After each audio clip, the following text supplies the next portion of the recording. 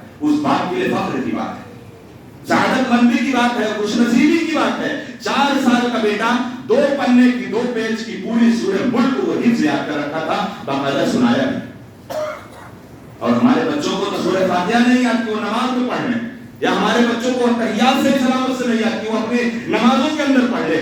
یہ ذمہ داری اگر ہم نے آج سلف کے اندر یا ایک کہیں پڑھا تھا میں نے، واقعہ لوگوں نے لکھا ہے، اب اس واقعے کی حقیقت کیا ہے، لیکن حقانیت یہی ہے، کیا ہے اس کی حقانیت یہی پائی جاتی ہے کہ ایک شخص اپنے باپ کے جنازے کے اندر قبرستان میں پہنچا، قبرستان میں ایک شخص پہنچا اپنے باپ کے جنازے کو لے کر، باپ کا جنازہ ادھر پڑھا جا رہا ہے، بیٹا جنازے سے لے کر قبرستان کے گیٹ تک دورہ کر رہا ہے، ادھر سے ادھر گھوم رہا ہے۔ کسی نے پوچھا، کہا کہ تم کیا کر رہے ہو، تم کیا کر رہے ہو، ادھر جنازہ ہو رہا ہے، تم ادھر کیا کر رہے ہو؟ تو اس نے کہا تمہیں معلوم نہیں ہے میں اتنا قیمتی جوتا پہنا ہوں، اس کو اتار کر میں جاؤں گا باپ کا جنازہ پڑھنے تو کوئی چرا لے جائے گا۔ افسوس کی بات ہے، اگر آج ہم نے اس کو دینی تعلیمات سے اگر ہم نے آراستہ کیا ہوتا اور ہم نے بتایا ہوتا کہ والدین کی ذمہ داری کس طریقے سے ایک اولاد کے اوپر ہوتی ہے۔ نبی کریم صلی اللہ علیہ وسلم نے کہا، اذا مات الانسان انقطع عمله الا من ثلاث، کہ جب انسان کا اس دنیا سے انتقال ہو جاتا ہے، اگر کم از کم اپنی زندگی کے اندر آپ نے نیکیاں کم کیے ہوں گے، آپ عبادت کم کیے ہوں گے، اور اگر آپ نے شرک نہیں کیا تو آپ کی نیک صالح اولاد آپ کو جہنم میں جانے سے روک سکتی ہے۔ اللہ نے اتنی اتھارٹی دی ہے، اللہ رب العالمین نے اتنا مقام دیا ہے اولاد کو کہ اگر وہ والدین اگر دنیا کے اندر ان کا انتقال ہوا ہے، وہ شرک نہیں کیے ہیں، تو انشاءاللہ اس رب العالمین کی ذات پر اتنا توکل اور اتنا بھروسہ تو ضرور ہونا چاہیے کہ انشاءاللہ میری اولاد اللہ سے استغفار کر کر کے میری بخشش اور میری مغفرت کروا کر وہ اللہ سے جنت دلوا سکتی ہے۔